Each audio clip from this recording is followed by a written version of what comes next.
Once upon a time, in the bustling city of Lagos, there lived a woman whose name was Tolani. She was the most popular wedding planner in the state, but no one knew what she looked like. The mystery behind the Tolani brand only made her more desirable, like a myth that brides wanted to be a part of. The more invisible she was, the more powerful her presence became.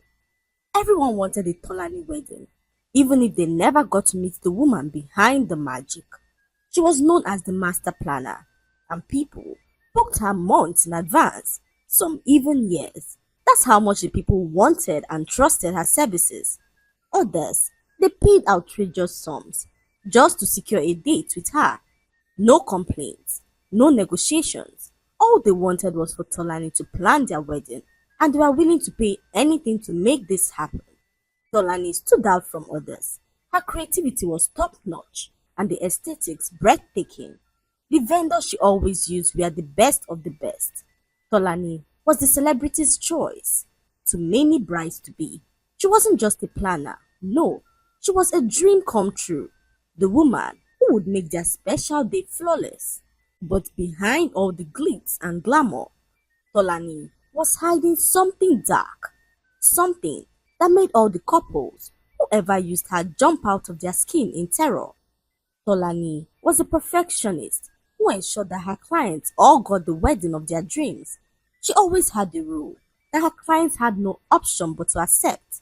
Tolani never met her clients one-on-one. She never spoke to them on the phone or even allowed them to have access to her directly. All communications had to be done through her representative, Mr. Kola. No one knew for sure what Tolani looked like, and the mystery of it made it so intriguing, as all the people cared about was having a Tolani wedding.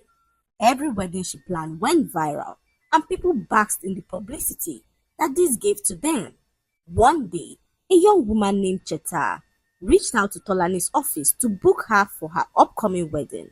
Cheta was a rising media personality, smart, classy, and loved by the public. Her engagement had just made headlines, and her fans were already buzzing about what her wedding would look like.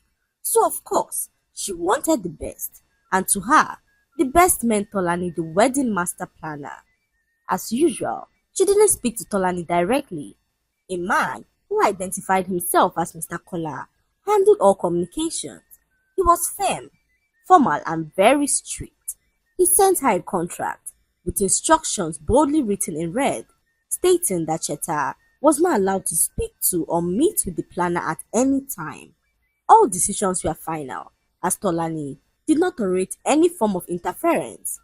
Cheta hesitated at first, but her friends advised her that Tolani was definitely worth it. Reluctantly, she signed the contract, and the planning began in earnest.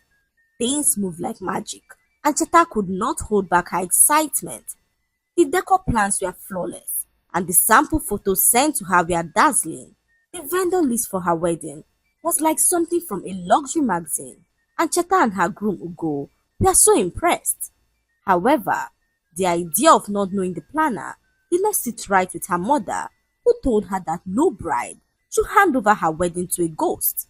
"My daughter, your wedding is such a special and delicate event to hand over to a woman who no one knows." Her mother found it hard to understand why a woman as powerful as Tolani would refuse to be seen in public. "My daughter, if a person is afraid to show his face or her face, they are either hiding shame or hiding something evil." But Cheta laughed it off, knowing how spiritual her mother could be. She tried convincing her mother not to worry, stating that it was only branding. "Everyone is going digital, mother, face or no face. This woman knows what she's doing, and she has proven herself to be capable of handling the wedding," Cheta said to her mother, who could not bring herself to accept the explanation that her daughter had given. Cheta's mother could not shake off the uneasiness that was growing in her spirit. Her instincts were always right, and over the years, she had learned never to ignore the whispers in her mind. Without telling her daughter Cheta, she decided to pay Tolani a visit. She arrived at her office and met Mr. Kola, who informed her that Tolani was not open to receive public visits. Cheta's mother tried to force it, but Mr. Kola called the security on her and she was bundled out of the office like a nuisance. She arrived home worried about what she had experienced. Could it be that her instincts were right? She thought to herself as she felt shivers run down her spine. As she sat there confused, her daughter Cheta walked in to inform her that her husband-to-be Ugo had just bought her a car. She was so excited, but her mother did not look excited at all. "You need to tell the wedding planner to stop," she said to Cheta, who frowned her face and told her mother not to give herself high blood pressure for nothing. "You are being worried for nothing, Mama," Cheta said to her mother, who pleaded that she listens to her. "I'm your mother, and I won't deceive you, my daughter. This Tolani woman, I don't trust her. Why is it that none of you have ever met her before? Does that not tell you that something could be wrong?" Cheta gave her mother a reassuring smile. "Mama, it's all in your imagination. All the couples that she has planned their wedding are still together and happy. No one has even divorced. So, Mama, relax and enjoy the process with me. That's all I want you to do, Mama," she said to her mother, who sat still, her fingers clutching her wrapper as her eyes darted towards the window. "My daughter, have you checked on any of them lately?" she asked Cheta, who informed her that Tolani planned her colleague's wedding 9 years ago. In fact, she was the one who recommended Tolani to me, saying that Tolani was the best I would ever get. "Tina is still happily married to her husband, and they have 2 beautiful children already," she said to her mother, who could not understand why she still felt uneasy. Cheta reassured her mother once more that everything would be alright, and her mother sighed deeply and said nothing. Perhaps her fears were truly misplaced. She sat back and watched as the day of the wedding drew to a close. Nothing strange happened, and Cheta's mother forced herself to believe that everything would be fine. The day of the wedding finally arrived, and the wedding was flawless. No detail was out of place, as the hall sparkled like something out of a movie. A-list celebrities walked the red carpet, and influencers posted photos tagging Cheta's wedding as the wedding of the decade. Every major wedding blogger magazine in the country featured the wedding on their cover pages, and social media buzzed for days with photos of Cheta and her groom in their luxury outfits. Cheta glowed beside her husband Ugo as the world watched in admiration. Mama Cheta could not help but smile, seeing that her baby girl finally had her dream wedding. She stood by the couple, her hands lifted in silent prayer, hoping that her fears were just her thoughts playing tricks on her. Months passed, and nothing seemed to have happened. Cheta was living happily with her husband Ugo. She was yet to conceive, but that was not a problem, as Cheta deliberately wanted to start trying. After 1 year of being married, she believed that she needed time to bond with her husband properly before taking in, so she put off pregnancy until after 1 year. Her mother was now at ease, watching how deeply her daughter Cheta was with her husband. The laughter, the warmth, the peace, it all reassured her that all was well. Mama Cheta could not understand why she had been so troubled in the first place. She brushed off her fears, choosing to believe that they were simply natural anxieties of a mother giving out her child in marriage. Months passed, and all seemed to be going on well till something strange happened. Cheta's colleague Tina was found dead with her husband in their home. They had died in their sleep, peacefully, with no signs of a struggle, no health conditions, nothing out of the ordinary. The news broke the next morning, and Cheta heard it on the radio while making breakfast. At first, she thought she had misheard, but when her phone started buzzing endlessly, she realized that it was real. Tina and her husband were dead. She dropped her cup of coffee, the ceramics shattering on the kitchen floor as her heart began to race uncontrollably. Cheta remembered in that instant that Tina was about to celebrate her 10th year anniversary with her husband. They had spoken about it severally in the office, and Cheta was so sure that it was soon. She rushed to Tina's profile to check the date and realized that today was her anniversary. Tina had gotten married exactly 10 years ago, and now she was dead with her husband. Cheta could not help but tremble. She picked up her phone and dialed her mother, who rushed to her house immediately to meet with her. It can't be a coincidence, she said to her mother, who began to silently wish that she pushed harder for Cheta to cancel Tolani's services. I wish you listened to me, my daughter, she said to Cheta, who could not stop thinking that Tolani had something to do with Tina's death. She held out her phone and began to search for all the weddings that Tolani had planned in the past. Several of them were still alive and happy, but Cheta came across a few who had also died mysteriously. One of the couples were said to have drowned on their 10th year anniversary vacation in the Maldives. The other died in a mysterious house fire on the very night of their 10th anniversary. Both husband and wife trapped inside while everything went up in flames. Cheta's hands shook as she scrolled through the articles, her eyes filled with tears as her mind began to race. Each couple she checked had one thing in common. They had died on their 10th year wedding anniversary. A cold chill ran through Cheta's spine. She turned to her mother, who was now on her knees praying, her voice trembling as she muttered Psalm 91 underneath her breath. Mama, Cheta said, her voice low and shaking. What if this is real? What if Tolani isn't just a planner? Her mother opened her eyes slowly and began to speak. Tolani did something to you all.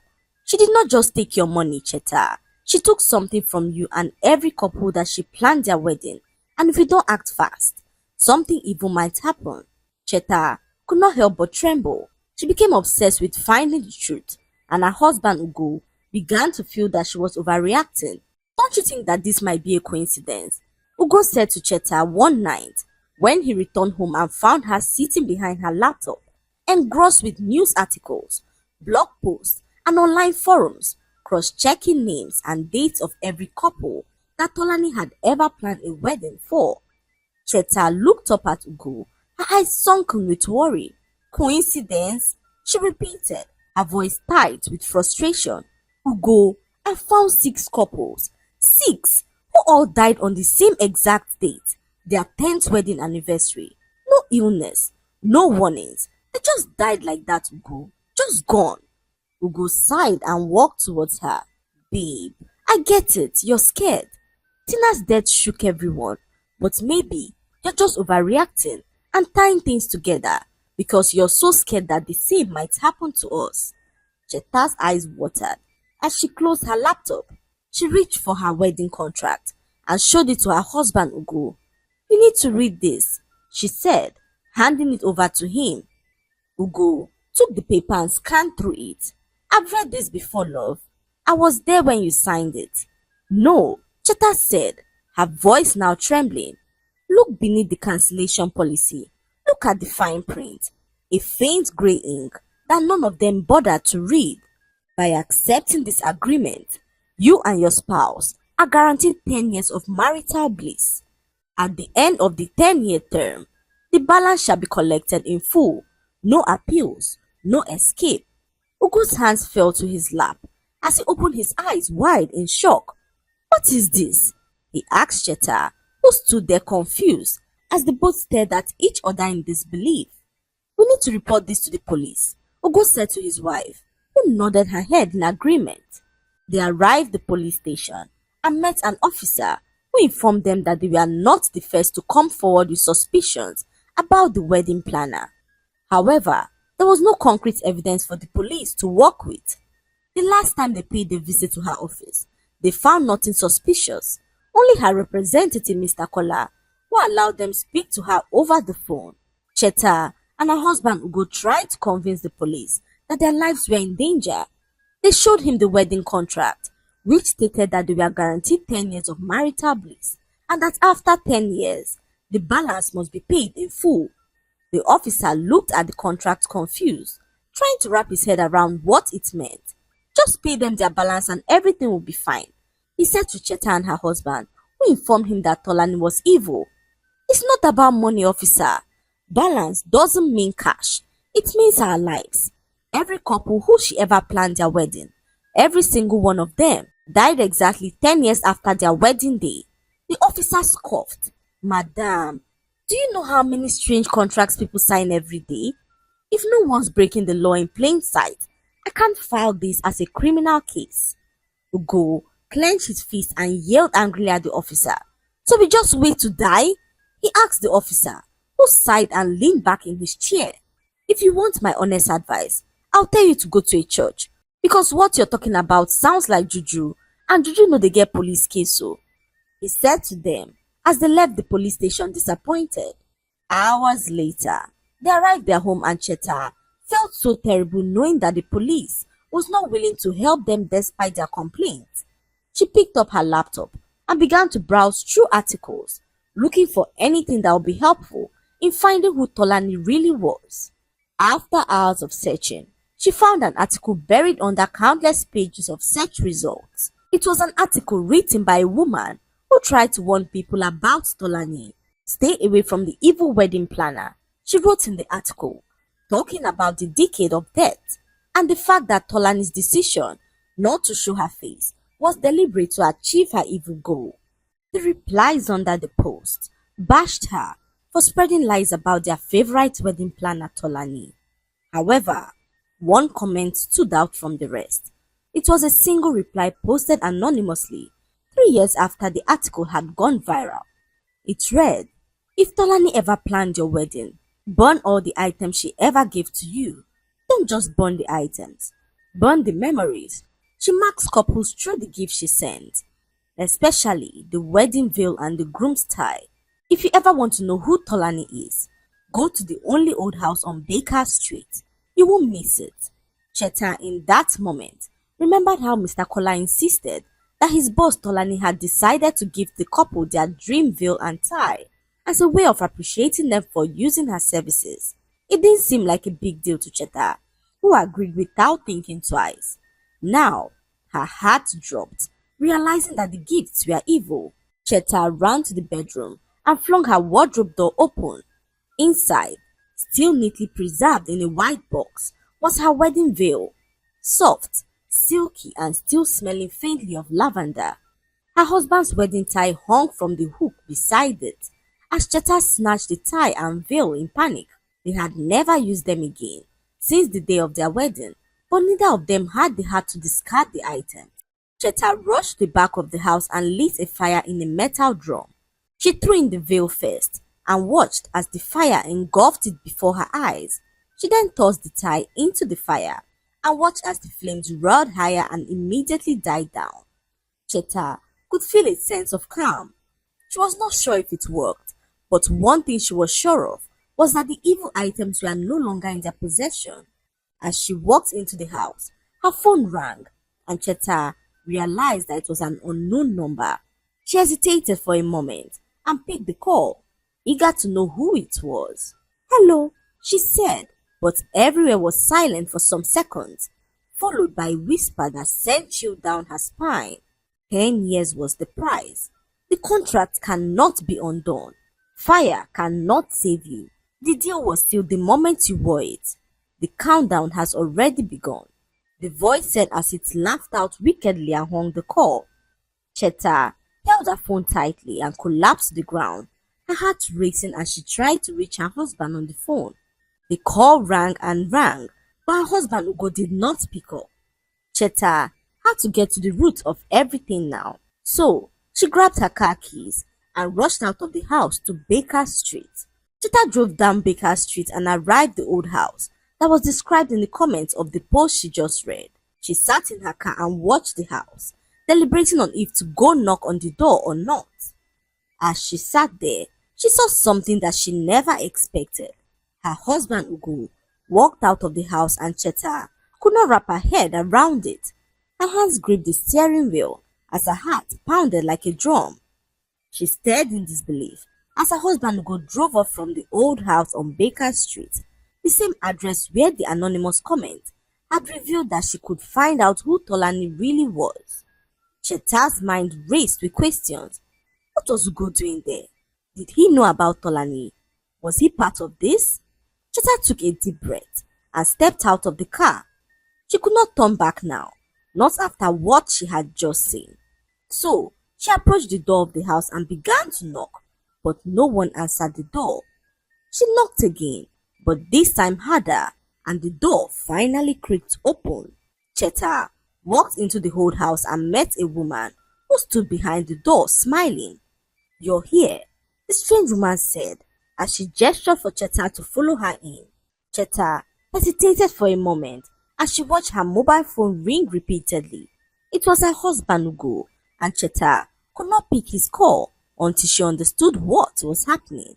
"Are you Tolani?" she asked the woman, who informed her that there was much to tell. The woman led her to a room and gestured for her to sit. She sat across from her and began to speak.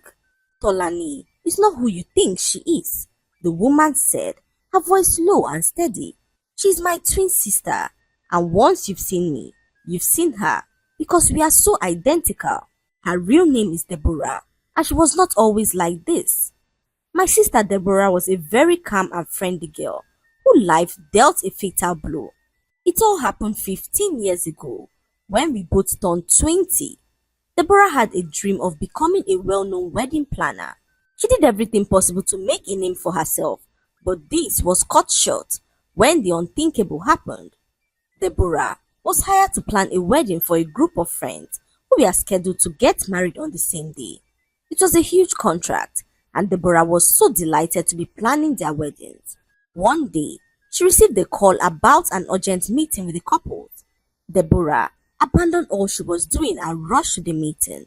She arrived at the venue and met the ladies who offered her a drink. Deborah took the drink and fell to the ground unconscious. She woke up a few hours later to hear machines beeping continuously around her. She no longer had eyes, and her face was badly disfigured. The doctors revealed to her that she was so lucky to be alive, but Deborah did not feel lucky. She felt cursed, broken, betrayed by the very people who she had worked so hard to please. What she did not know was that her clients were ritualists who had used her in a blood sacrifice to make themselves rich. All she could remember before blacking out was hearing them say that when they finally become rich, they would hire the best wedding planner the country had ever seen. Deborah did everything possible to find them, but they were nowhere to be found. All the names they had provided to her were fake, and Deborah had no way of finding them. So, she decided to make herself the best wedding planner the country had ever seen, so as to exact revenge on them her way. Deborah went into hiding for 2 years. No one heard from her. No one knew where she was, and during that time, she lived like a ghost in an abandoned family house on the outskirts of Ibadan, a place so hidden that it didn't even appear on the maps. There, broken and blind, she made a vow. Deborah offered herself up, her pain, her rage, her very soul, in exchange for power. She entered into a covenant with forces not of this world, and the deal was simple: for her to become the best wedding planner in the entire country, whose clients will end up dying on their 10th year anniversary.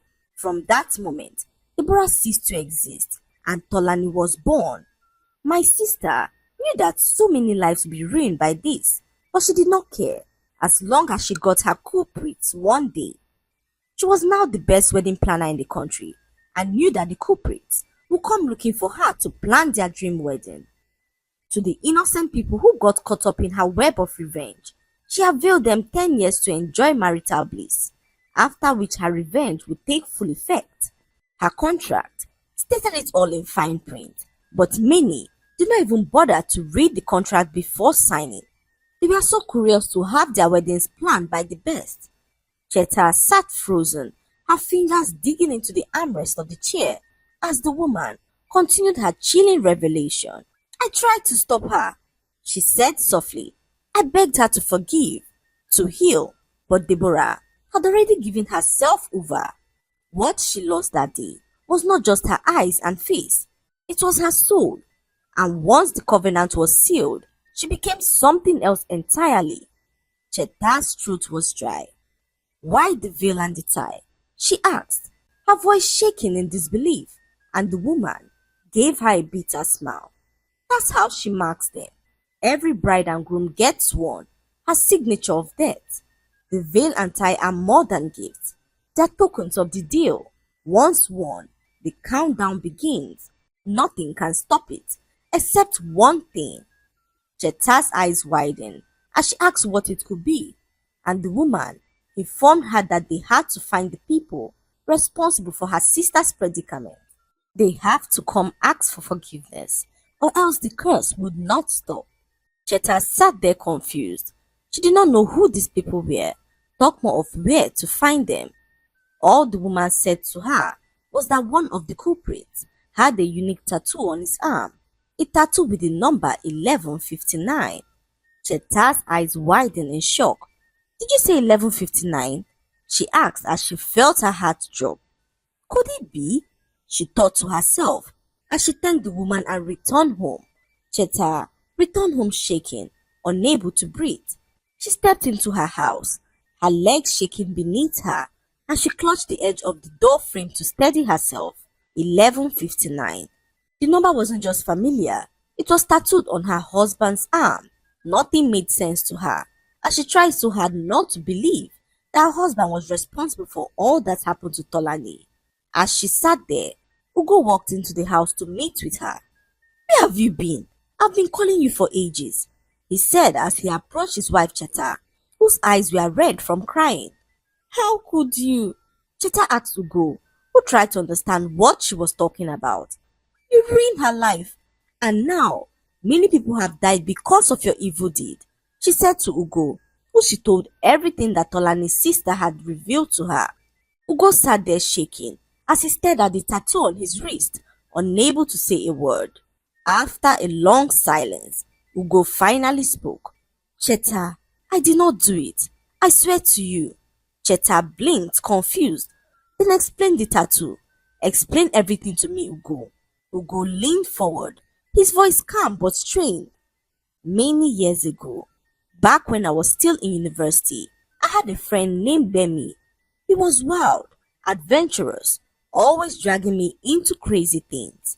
One day, he dared me to go get a tattoo. He said that it symbolized living life to its fullest, that the number 1159 meant we should live like we only had 1 minute left. Cheta stared at him silent as he continued.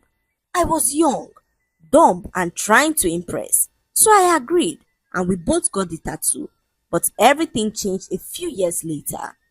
Bemi came to me one day with an offer. He told me that there was a way we could become rich through something he called spiritual elevation.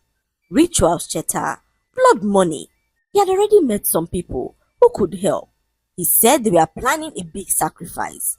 Ugo's face twisted with disgust. I said no and walked away, and we never spoke again. That was the end of our friendship, as I buried that chapter of my life and moved on. But I never got to remove the tattoo. I didn't think it mattered anyway. Cheta's breath caught in her throat, her hands trembling, as she asked her husband Ugo what he was doing at the abandoned house on Baker Street. I went there to drop off a purse that I picked up from the roadside. It had an ID card in it that had the address, so I called up the owner and rushed to return it, he said to Cheta, who stood there stunned to see that all her doubts about her husband had been wrong all along. Tears filled her eyes as she collapsed into a chair, relieved that her husband was innocent. However, they had to find Bemi, and Ugo had a faint idea of where he could be.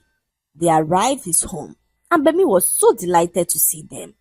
He welcomed them into his home, and Cheta confronted him for what he did to Deborah. Bemi had been married for almost 7 years and had a few years left to live. As expected, Tolani planned his wedding, as well as that of his other friends, who all died mysteriously on their 10th anniversary. Bemi was the last to get married and the only one still alive.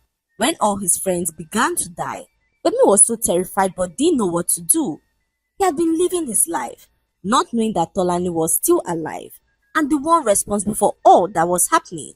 Cheta informed him in that moment that he had a few years left to live if he failed to make things right with Tolani. So many people have died all because of your wicked deed, and many are yet to die, including my husband and myself, if you fail to make things right with her. Bemi felt so terrible to hear this. He agreed to meet with Tolani, and Cheta took him to the old house on Baker Street. Bemi was so terrified. He did not know how to face Tolani after all that he did to her. Tolani's sister ushered them into the room where her sister was and Tolani could not believe what she was feeling. Even without the gift of sight, she could feel his presence, the weight of his betrayal pressing through the air like a thick fog. She rose slowly from the corner of the room, her disfigured face cloaked beneath layers of silk veils. I didn't know you were alive, Deborah. I thought you died that day. I was a fool.